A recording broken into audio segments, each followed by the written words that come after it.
Sa panahon sa Pasko, normal sa atong mga Pinoy ang mangayog pinaskuhan para sa atuang kaugalingon. Dunay uban nga nangandoy og mga material nga mga butang sama sa gadgets, bagong dulaan, mga bagong sanina ug uban pa. Apan adunay pamilya nga walay laing pangandoy para sa ilahang kaugalingon kundili pangandoy lamang para sa ilahang anak. Nagpadala og suwat ang usa sa ato mga avid listener sa pamasin nga madungog ang iyang pangandoy nga makaselebrar og ikaunom nga katuigan sa adlaw nga natawhan sa iyang anak.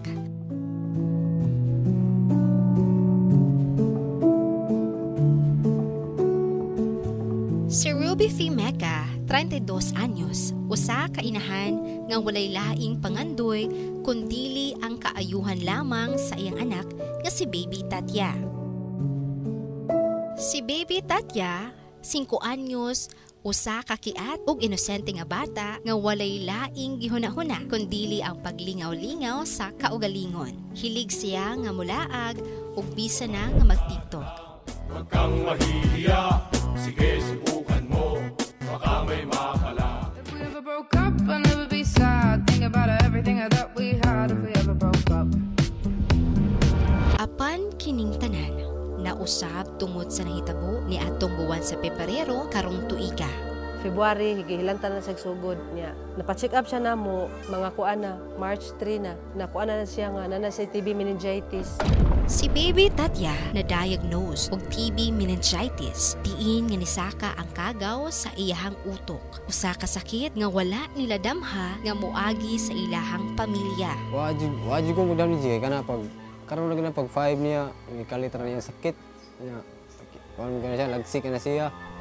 Magana siya gani. TikTok. Ang kasi sayo. TikTok na siya. Video.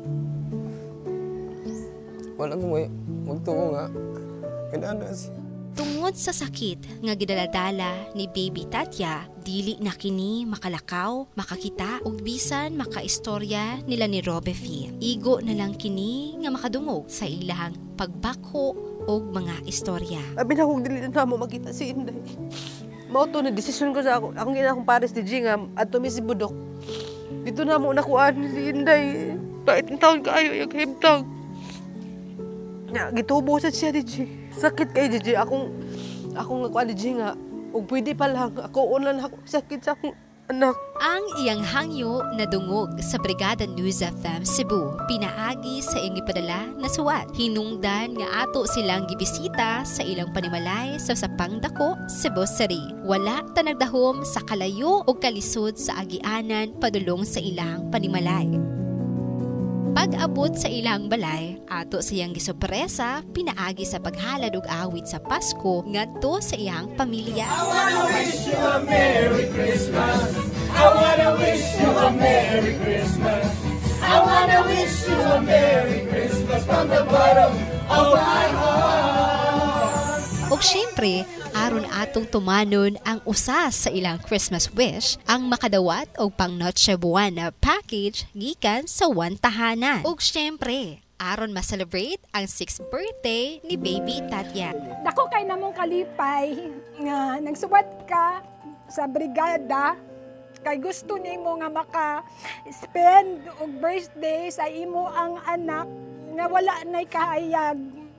Wala na, di na siya makakita tungod sa iyang sakit.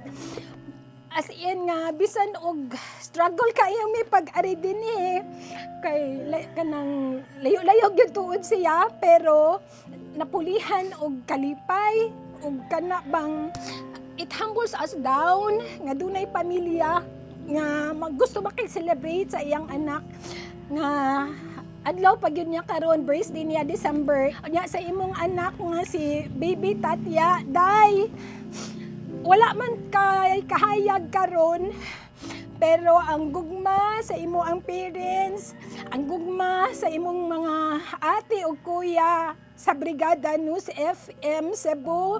Mo'y maghatag nimo kahayag, kahayag sa imong kinabuhi, ug kahayag para sa imong ugma.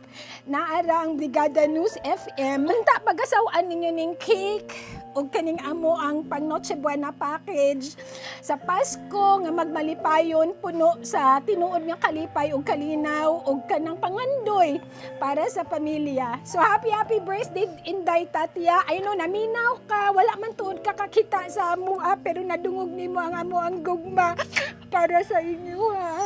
Merry Christmas and happy birthday. Isang tahanan tayo'y magkakasama.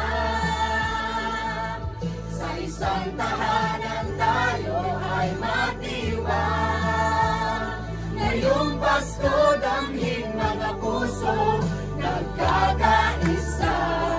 Kabrigada, isang tahanan, isang pamilya. Ang Pasko dili lang usa ka selebrasyon sa mga material nga mga butang, kundili usa ka selebrasyon sa paglaom, kahayag ug pagpasalamat sa atong labaw nga makagagahom tungod sa kinabuhi nga iyang gipahulam sa ato. Ako kaya akong pasalamat sa Brigada News FM ug sa Wantahanan. Sa tanan nga nakuha ninyo DJ, kami dyan na-appeal mi sa inyo napilian DJ. Salamat kayo sa Brigada News FM sa Wantahanan nga naabot mo diri sa mga staff sa Brigada News FM na usami sa inyong napilian. Kayong salamat. Ang ilang istorya sa kinabuhi nagpamatuod nga ang pinakadakong handumanan sa Pasko mao ang paghatag sa gugma o kahayag sa uban bisan pa sa unsang kalisdanan. Maayong Pasko, Kabrigada! Tahanan.